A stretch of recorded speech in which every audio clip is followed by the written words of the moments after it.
Visual novels are tedious, long-winded, predictable stories, terrible bland self-insert protagonists, and far too many cliché characters, all while playing themselves and putting the player in the backseat to play with themselves. It takes a very special type of person to enjoy this genre, and thanks to the recommendations by these people, I've only ever played two. A Toeful Boyfriend, I Love You Sakuya-san, and Doki Doki Literature. What the f*** is that? Why did they recommend this? So you can guess I'm not a huge fan of the genre, but that's exactly why you need to trust me when I say Slay the Princess is genuinely one of the best games I have ever played. A good visual novel needs to overcome three major problems. First, voice acting. I know this might be a hot take, but if you're going to make a game so heavily focused on the interaction of characters, their emotions, motivations, and journey, I don't want to hear anime girls grunting and moaning every time a new line is said.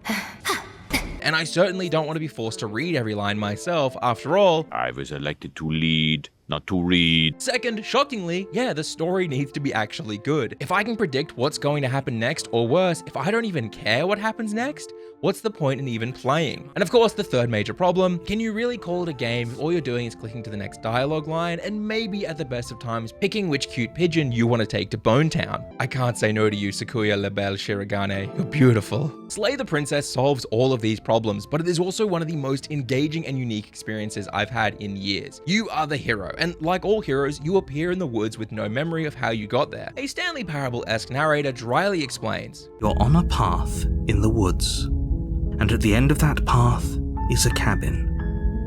And in the basement of that cabin is a princess.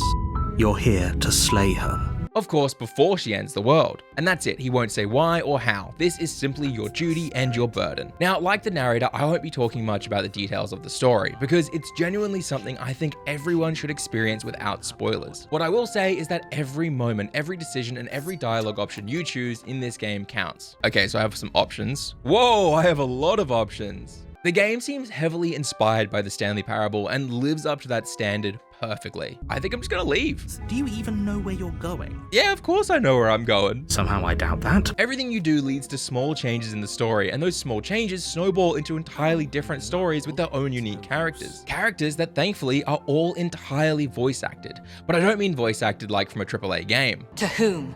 And your goddamn father. Sorry, my face is tired from dealing with everything. No, this is actually good. How can a princess destroy the world? She just can. Maybe it's her beauty that threatens the world. One of the things that can change is the princess you meet. Each, of course, has unique personalities, motivations, or goals, yet they all share the same voice actress, who has done an unbelievable job portraying the subtle differences between every single one of them. It's you, my dashing hero. Oh my god, she sounds like a Disney princess. I have to save her. Oh, too weak to even try fighting back. Okay, don't f with the princess. What the hell happened to you? Know the limits of your privilege, little bird. Crush me, mummy. The same can be said for your inner monologue. As you progress, he grows and changes. His opinions on the situation evolve. But why me? Why do I have to slay her? You're special. Ooh. Calling us special isn't going to make us friends, even if it did feel nice. Don't lie. Yes, it will. That's fine. It wasn't very hard to kill her last time. We'll just do it again. I think my inner monologue has given up. Good voice acting, of course, won't save a game from bad writing, but thankfully it doesn't have to. Every line of this game is so carefully crafted. We might as well just pledge ourselves to her. I am not pledging myself. Oh my god, pledge, please step on me. I found myself genuinely laughing. Hey, I'm here to kill you. Great job. You gave away the element of surprise. I found myself genuinely worried about what choices to pick. Or if that doesn't work, I guess we can always cut me out of them. Jesus, she wants me to cut her arm off. There has to be another way. I'm not doing that. What the fuck? And of course, I found myself asking the hard questions. If you've been down here so long, what have you been eating and drinking? Or, more importantly, where have you been pooping? I don't see what that has to do with anything. I will admit, at times the writing was predictable. I let her kill me this time just to see what happens. Can't just end like this. Narrator appears. Yes, it can, because you didn't listen to me, you giant Oh, that's rich coming from you. But for every time that happened, there were hundreds of other times where I was left speechless. What the hell is going on? What did I do? Earlier, I said the game was inspired by Stanley Parable. The sarcastic narrator growing ever frustrated by my refusal to follow his story is a clear sign of that. I'm just gonna keep turning around and walking away from the cabin. Oh, would you look at that? You're at the cabin again. But the problem I have with open-ended or looping games like this is you never really know when the end is. My first attempt at Slay the Princess lasted under 2 minutes. Yay! I got the ending! Woohoo! Woo! Woo! Woo! Woo! Is that the ending? Or yet is that the best ending? Should I close the game here? Of course not, but at times this genre can feel pointless as you never know whether the ending you've already seen is the one for you. The joy for many, of course, is in the journey, not the destination, but these people are idiots who don't understand that there is no joy in a journey that forces you to do the same thing again and again, only for the final moments to slightly differ. The Tower. I think I already did the Tower. Slay the Princess solved this in an incredibly unique way.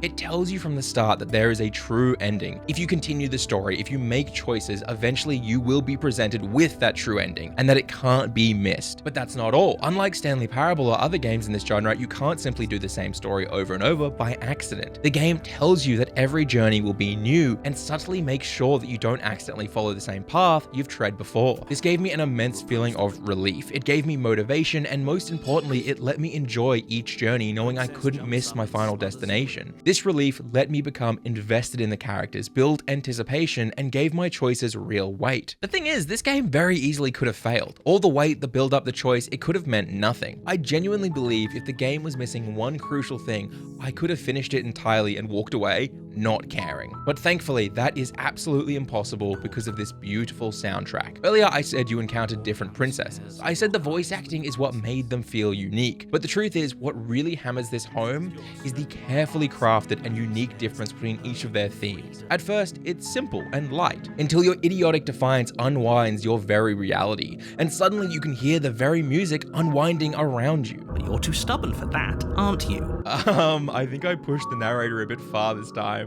You try to put things right, and instead of finding a meek prisoner, you're presented with a god of unimaginable power, reflected by the towering organ, the slow build. It lets each note ring out as a choir sings to crescendo. I don't know whether to be scared or horny. Slay the Princess oozes the developer's passion and care. Every scene, every moment of this story is so beautifully put together. I'd put this game perfectly in the same category of Subnautica, Breath of the Wild, and Inside. Not in gameplay, obviously, but in the way that I wish I could forget everything and experience them again and again for the first time. I wish I could talk about the ending or the more intricate details of the story, but I'll save that for our Discord spoiler channel. 5 out of 5. Step on me, mummy.